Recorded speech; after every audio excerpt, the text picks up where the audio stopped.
Bonjour à tous. Je suis vraiment contente de vous accueillir tous. Alors, je vous remercie de vous être connectés sur le débrief du mois. Donc là, on accueille le SRAE sensoriel avec Corinne Pichelin et Nadège Guillotot. Je vous remets juste un petit contexte. Donc le débrief du mois, il a été mis en place en fait par le groupe de travail de la COP Cartographie. En fait, l'idée, c'était vraiment l'interconnaissance et de savoir qui fait quoi, comment on peut interpeller, comment on peut se nourrir aussi de la pratique de chacun. Donc en fait, on est parti sur les dispositifs de coordination qui sont enregistrés sur la carte Gogo Carto. Donc je vous invite vraiment à diffuser cette source-là parce que ça permet à tout professionnel d'aller voir sur la carte qui il y a autour de soi, avec une fiche mission, avec le public concerné. Donc ça. Donc on se retrouve en fait tous les mois. Et là, moi, du coup, je vais vous laisser la parole, Corinne et Nadège.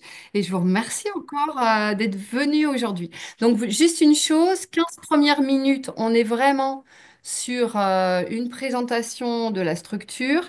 Et puis, après, questions-réponses. Sur la première partie, en fait, je vais vous demander de fermer vos caméras, fermer vos micros. Et en deuxième partie, eh ben, voilà, tout le monde pourra enfin se voir. Et puis, ça sera la partie questions-réponses. Merci encore. Merci Prieur pour cette invitation. Voilà, on va essayer à deux voix avec Nadège de vous présenter la structure régionale d'appui et d'expertise déficience sensorielle et avec plaisir pour répondre à vos questions ensuite. Corinne Pichelin, je suis coordinatrice de la SRAE sensorielle. Et Nadège Kyoto, je suis ergothérapeute ergonome à la SRE Sensorielle. Voilà. Alors, la SRAE sensorielle, c'est un dispositif ressource qui est à disposition des professionnels et du grand public, qui a démarré en 2016, qui est financé par l'Agence régionale de santé de la région Pays de la Loire et qui bénéficie d'un portage administratif et financier par le groupe Vive 3 Pays de la Loire. Alors, c'est aussi un dispositif qui a une gouvernance, un portage régional composé de tous les organismes gestionnaires qui ont des services pour enfants et adultes qui accompagnent des personnes avec une déficience auditive et visuelle, mais aussi des organisations professionnelles de santé, des associations représentatives de personnes en situation de handicap. Notre champ d'expertise, ce sont les déficiences sensorielles, mais plus précisément les déficiences visuelles et auditives. Et on nous a confié une mission très large, qui est d'améliorer le parcours des personnes qui vivent avec une déficience visuelle ou auditive des premiers âges de la vie jusqu'au grand âge. Alors, notre population cible, ce sont les personnes qui sont sourdes ou malentendantes, les personnes aveugles ou malvoyantes. Alors, peut-être pour définir plus précisément ce qu'est la déficience visuelle. Alors, en général, on parle de cécité légale quand les personnes ont une acuité visuelle inférieure à un vingtième pour le meilleur œil après correction. Et on parle plus globalement de malvoyance si l'acuité visuelle est inférieure à 3 dixièmes, ou si le champ visuel est compris entre 10 et 20 degrés. Sur le petit schéma du dessous, c'est vraiment dans la zone rouge-orangé, et un champ visuel relativement restreint. Alors, ces déficiences, elles ont un impact sur la vie quotidienne et ce qui constitue le handicap visuel pour toutes les activités de prise d'information, lecture, écriture, pour toutes les activités qui vont concerner l'appréhension de l'environnement, évidemment, toutes les activités de déplacement, de locomotion et de communication. Sur le champ de la déficience auditive, on va considérer la surdité à partir d'une perte auditive à partir de 20 décibels. On est là dans la surdité légère, mais vous voyez aussi qu'il y a différents niveaux de définition de surdité en fonction des pertes auditives exprimées en perte de décibels. On considère aussi dans le champ du handicap auditif les hyperacousies et les acouphènes. Elles ont effectivement ces déficiences et dysfonctionnements un impact sur toutes les activités de la vie quotidienne, notamment toutes les activités de communication. Il faut comprendre et répondre à un message, évidemment pour les enfants, sur toutes les activités d'apprentissage et de langage, et puis plus tard les impacts sur la vie professionnelle et sociale. Alors, dans les activités et missions de la SRAE, on fait une fonction de guidage, d'appui, d'aide à l'orientation, aider les personnes à se repérer dans leur parcours et à mobiliser les ressources sont susceptibles de les aider à ce moment du parcours. Pour cette fonction, on peut être appelé par téléphone, on peut recevoir un message sur notre boîte mail ou répondre à des messages SMS. Et Nadège va maintenant vous présenter le type de solutions et de réponses auxquelles on répond le plus fréquemment. Donc en effet, les sollicitations principales qui nous sont nées concernent d'abord la recherche de professionnels spécialisés, donc plus particulièrement dans l'évaluation et l'accompagnement des publics. Par rapport au public déficient visuel, ça va être les opticiens, orthoptistes spécialisés, mais aussi les instructeurs de locomotion pour pouvoir être accompagnés dans l'apprentissage de stratégies de compensation pour se déplacer en sécurité, par exemple. Pour les personnes sourdes et malentendantes, ça va être la recherche d'interprètes en langue des signes française ou d'interfaces de communication, par exemple. Nous partageons également nos connaissances sur les associations du territoire, mais aussi les services d'appui et de conseil en aide technique, par exemple. Et puis, nous sommes amenés à orienter les différentes personnes vers des structures sociales, médico-sociales, sanitaires, de droit commun ou spécialisées, pour être ressources dans l'accompagnement de ces personnes-là. Quelques exemples hein, d'appui technique qu'on va être amené à apporter selon les sollicitations. Donc, pour le public malvoyant et aveugle, on peut être amené à orienter, conseiller sur des aides techniques spécialisées, les aides optiques.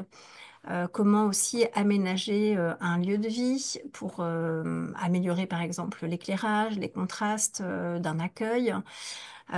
Comment avoir les grandes informations concernant l'accessibilité des supports d'information, comment je peux améliorer mon livret d'accueil, par exemple, pour une structure.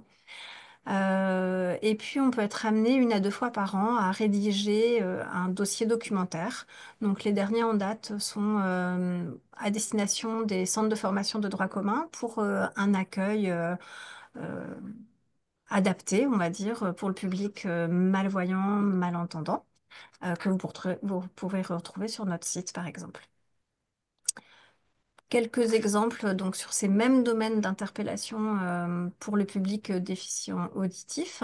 On est souvent interrogé sur les outils qui existent d'aide à la communication. Donc ça peut être des aides techniques, mais aussi voilà, tout ce qui est plateforme téléphonique adaptée pour communiquer avec une personne sourde. On peut être interrogé pour améliorer l'accès à la culture, donc dans les musées ou pour assister à un concert avec des gilets vibrants, etc. Donc on va réorienter, informer et réorienter les personnes. Et puis très souvent sur les bonnes pratiques de communication, voilà, comment améliorer et ne pas rajouter du handicap dans ma communication avec les personnes déficientes auditives. Enfin, on est amené également à animer quelques sensibilisations à la déficience sensorielle, donc auditive et ou visuelle. On construit par rapport à la demande qui nous est apportée avec très souvent des mises en situation, donc de l'apport de connaissances, mais surtout des mises en situation qui permettent de s'immerger, par exemple concernant les différentes façons de mal voir avec le casque de réalité virtuelle et l'application Sensibise. Mais aussi, ça peut être des mises en situation pour l'accueil d'une personne sourde, par exemple. Alors, on organise aussi régulièrement avec des partenaires du territoire des forums, des journées d'études qui sont en général ouvertes aux professionnels, aux personnes concernées, à leurs aidants familiaux. On fait aussi une fonction d'organisation, de formation, action, et on fonctionne là avec nos partenaires aussi, une illustration ces dernières années de formation action en direction des EHPAD. On a aussi une mission d'information et on a un site internet ressources qu'on va vous présenter rapidement qui est accessible aussi aux personnes en situation de handicap visuel.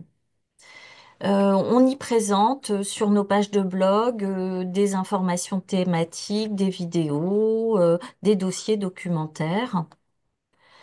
Euh, je vais illustrer là la navigation dans notre site internet et particulièrement sur notre partie ressources. On a un annuaire des ressources qui permet, avec un petit moteur de recherche, de mobiliser des informations avec une entrée déficience auditive ou visuelle, avec une entrée thématique, accès aux soins, accès aux associations, aux ressources de scolarisation. On peut rechercher ces ressources par département. Vous avez une illustration là d'une recherche concernant la santé. On lance la recherche et on va voir s'afficher des petites capsules. Il faudra recliquer sur une de ces capsules pour voir s'afficher un descriptif rapide de la ressource, de ses missions et de la façon dont on rentre en contact avec cette structure. On va accéder à cette information aussi dans un format consultation de nos annuaires départementaux, téléchargeable et imprimable et accessible aussi en format docs agrandi. On a aussi une circulation possible dans nos outils professionnels. À chaque fois qu'un rapport, un guide, une étude paraît, on les met à disposition des professionnels et on peut faire cette recherche avec un tri, une entrée liée aux thématiques déficience auditive et déficience visuelle. Donc, beaucoup de ressources que vous pouvez mobiliser au quotidien ou nous appeler comme on vous a aussi décrit cette modalité de saisine. On vous aidera à rechercher cette information.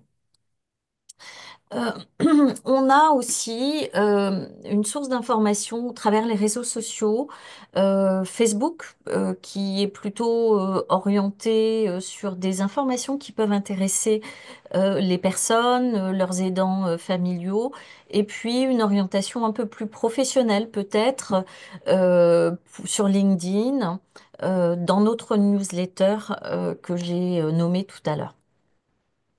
Voilà l'illustration des annuaires des ressources dont je vous ai parlé. Et vous pouvez vous retrouver là toutes les modalités d'information pour nous retrouver par téléphone, mail ou SMS. Voilà, on est maintenant prêt à répondre à vos questions et on vous remercie pour votre attention.